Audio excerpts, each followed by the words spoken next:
호계교회 성도님 여러분 안녕하세요. 조신혁 목사입니다.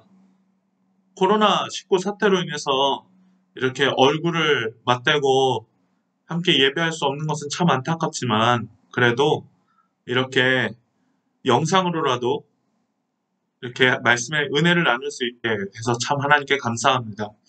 우리 성도님들 참 이런 상황 가운데서도 늘 항상 하나님께서 주시는 평안과 감사 가운데 거하시는 귀한 우리 모든 가정들 되시기를 간절히 소망합니다.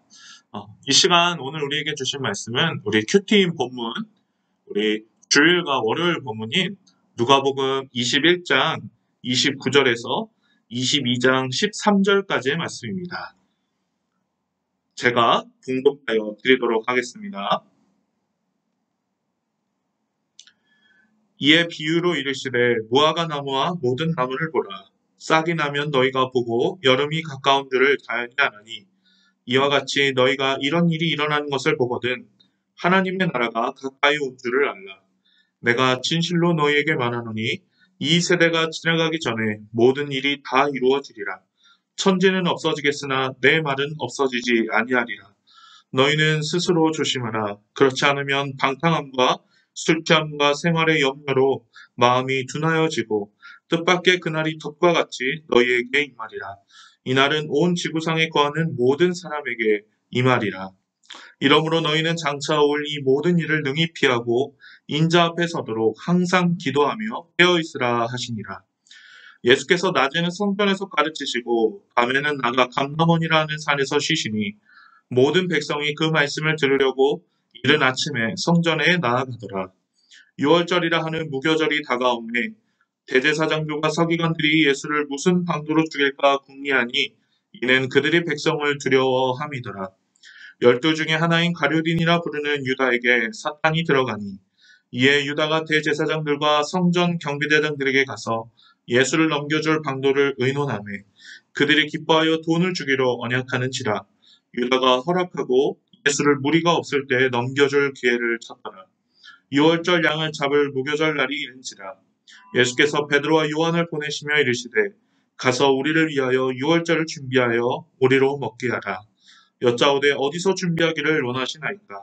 이르시되 보라 너희가 성내로 들어가면 물 한 동이를 가지고 가는 사람을 만나리니 그가 들어가는 집으로 따라 들어가서 그 집 주인에게 이르되 선생님이 내게 하는 말씀이 내가 내 제자들과 함께 유월절을 먹을 객실이 어디 있느냐 하시더라 하라. 그리하면 그가 자리를 마련한 큰 다락방을 보이리니 거기서 준비하라 하시니 그들이 나가 그 하신 말씀대로 만나 유월절을 준비하니라. 아멘. 질문을 하나 드리면서 말씀을 시작하고자 합니다. 사랑하는 우리 성도님들은 어디에 무슨 소망을 두고 살아가고 계십니까? 다양한 소망이 있을 수 있겠죠. 어떤 분은 우리 가정의 자녀들이 잘 되는 것에 대한 형통한 것에 대한 소망을 두고 살아가시는 분도 계실 것이고 어떤 청년은 결혼해서 귀한 가정을 이루며 살아가는 것에 대한 꿈과 소망이 있을 수도 있을 것입니다. 우리 성도님들과 이렇게 통화를 하다 보니 요즘 계약을 하지 않아서 아이들이 처음에는 좋아하다가 오히려 지금은 지겨워서 학교에 가고 싶어하는 소망을 가지고 살아가는 친구들이 있다는 이야기를 들었습니다. 그런 것도 하나의 소망이라고 할 수 있겠죠. 여러분, 근데 중요한 것은 이런 소망들도 다 좋지만 그런데 우리에게 가지고 있어야 될 궁극적인 소망이 무엇이냐 하는 것입니다. 나다니엘 호손이라는 미국 소설가가 있습니다. 그 소설가가 쓴 큰 바위 얼굴이라는 유명한 이야기 잘 아시죠? 그 큰 바위 얼굴 이야기, 그곳 마을 사람들이 인자하게 생긴 이 사람 얼굴을 닮은 큰 바위를 바라보며 나도 저 바위와 같이 인자한 모습으로 그렇게 바뀌어갔으면 좋겠다 라고 나는 소망을 두고 소망을 가지고 살아갔더니 나중에 어떻게 되었습니까? 바로 그 소망대로 그 큰 바위의 얼굴을 닮은 사람으로 나중에 보니 그렇게 되어 있더라는 것입니다. 즉, 이 이야기는 우리가 어떤 소망을 가지고 살아가느냐에 따라 우리의 삶의 모습이 결정된다는 것을 우리에게 보여주는 이야기입니다. 어떤 유명한 신학자는 그런 이야기를 했습니다. 신앙하는 사람이란 바로 소망하는 사람이다라고요. 신앙을 가지고 있는 사람이라면 누구나 다 소망을 가지고 살아가게 되어 있고 바로 그 소망이 우리 신앙의 모습을 결정한다라고 하는 것입니다. 여러분 오늘 말씀에서 예수님은 제가 앞에서 드렸던 그 질문을 우리에게 하고 계십니다. 바로 지금 내 소망이 무엇이냐 하는 것입니다. 사실 오늘 말씀 보시면 예수님이 직접적으로 이 말씀을 하신 부분은 나오지 않습니다. 오늘 예수님께서 사실 하시는 말씀은 바로 하나님 나라에 관한 것이죠. 하나님 나라. 언젠가 인자가 다시 재림해서 나타날 때 앞에 말씀하신 바와 같이 이러이러한 징조들이 나타날 것인데 바로 이러한 시대에 너희들이 어떠한 자세를 가지고 어떤 모습으로 살아가야 할 것이냐에 대해서 예수님 말씀하고 계십니다. 그런데 오늘 예수님께서 하시는 바로 이 하나님 나라의 이야기가 바로 우리의 소망과 관련이 있다라는 것입니다. 여러분 많은 분들이 자주 말씀드리지만 하나님 나라를 죽어서 가는 것이라고 생각하시는 경우가 참 많은 것 같아요. 여러분 그런데 성경은 우리에게 그렇게 말씀하시지 않습니다. 하나님 나라는 바로 지금 이 땅 가운데서 살아가는 것입니다. 예수님이 공생애를 시작하시면서 가장 먼저 하신 말씀이 무엇이냐? 바로 마가복음 1장 15절에서 이렇게 말씀하고 계십니다. 때가 찼고 하나님의 나라가 가까이 왔으니 회개하고 복음을 믿으라 라고 말씀하셨어요. 이미 하나님의 나라가 바로 이 예수님을 통해 이 땅에 임하셨다라는 것입니다. 그리고 이제는 주님이 다시 오셔서 그 하나님의 나라가 완성되기를 기다리고 있는 때가 바로 지금이라는 것입니다. 바로 이 기다림, 하나님 나라가 완성되기를 기다리는 그 기다림이 바로 우리의 소망의 영역인 것이죠. 여러분 하나님의 나라가 이미 이 땅에서 시작되었다는 것은 바로 이 말입니다. 이런 의미입니다. 우리가 지금 사순절을 살아가고 있잖아요. 지금 사순절을 지나고 있는데 여러분 우리가 예수님의 그 십자가 사역을 우리의 마음으로 받아들임으로써 우리는 옛사람이 죽고 새로운 삶으로 새 사람의 삶으로 거듭나서 새롭게 살 수 있게 되었습니다. 바로 여러분 이 새 사람의 삶, 바로 이 새 사람의 삶이 바로 하나님 나라의 삶입니다. 여러분 이 새 사람의 삶을 우리가 아직 시작하지 않았다고 한다면 한번 생각해 보실 필요가 있어요. 내가 과연 예수님을 진실로 믿은 것이냐라는 것입니다. 내가 예수님을 믿는다고 말하는 그 믿음이 진실한 믿음이냐라는 것입니다. 예수님을 진심으로 믿는다고 한다면 우리의 삶에 새로운 삶이 시작되게 되어 있고 새 사람의 삶이 우리 가운데 누려지게 되어 있다라는 것입니다. 그리고 우리가 그 새 사람의 삶을 살아가면서 그렇게 하나님 나라의 삶이 궁극적으로 완성되어가는 그 모습을 우리가 소망하며 살아가게 되어 있다는 것이죠. 우리 성도님들은 지금 이 하나님 나라의 삶을 살아가고 계십니까? 지금 우리의 삶이 그 하나님 나라를 소망하며 살아가는 삶이 맞습니까? 우리는 혹시 여러분 오늘 말씀에 21장 34절에서 우리 예수님 말씀하신 것처럼 방탕함과 술 취함과 생활의 염려로 마음이 둔하여진 상태가 혹시 아닙니까?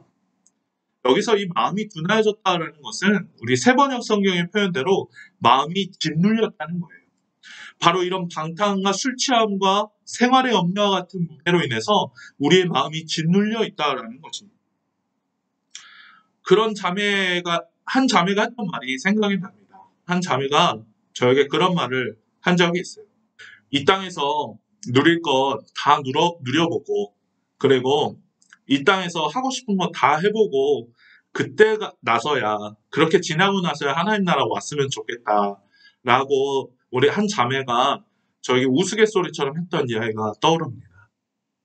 또 어떤 성도님께 전화를 걸어서 요즘 어떻게 지내시냐, 신앙생활 잘하고 계시냐, 이렇게 여쭤보면, 먹고 사는 게 바빠서라고 말끝을 흐리시던 성도님들의 그런 말씀도 기억이 납니다.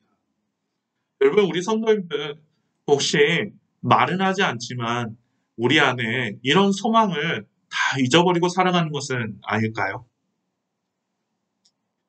여러분, 살면서 해보고 싶은 것, 누리고 싶은 것, 그리고 그런 삶의 염려와 걱정들, 이런 것들이 없는 사람이 누가 있겠습니까? 사실 저도 솔직히 저 자신을 돌아보면 저의 안에 그런 염려와 걱정들, 그런 모습들이 있음을 자주 바라보게 됩니다. 여러분, 그런데 이런 욕심과 걱정들, 이런 것들이 있다는 것은 바로 우리가 연약하다는 것을 보여주는 증거입니다. 우리가 자주 하나님의 뜻을 따라서 살지 못하는 그런 연약함이 우리 안에 있다라는 증거이죠. 여러분, 그래서 우리 예수님께서 우리의 그런 모습을 너무나도 잘 아셨습니다. 예수님께서 우리의 그런 연약한 모습들을 우리가 자꾸 그 안에 욕심과 세상에 대한 염려와 걱정들로 살아가는 우리의 모습을 너무나 잘 아셨기 때문에 오늘 예수님께서 오늘 우리에게 이렇게 말씀하십니다. 항상 기도하며 깨어있으라. 21장 36절 말씀이죠. 항상 기도하며 깨어있으라. 여러분, 그런 욕심과 걱정들을 우리 힘으로 우리가 어떻게 할 수 없음을 하나님께서 잘 아셨기 때문에, 우리 예수님께서 잘 아셨기 때문에 너희들이 기도하고 깨어있으라라는 것이죠. 바로 이렇게 기도하는 삶이 바로 예수님께서 오늘 말씀하시는 깨어있는 삶인 것입니다.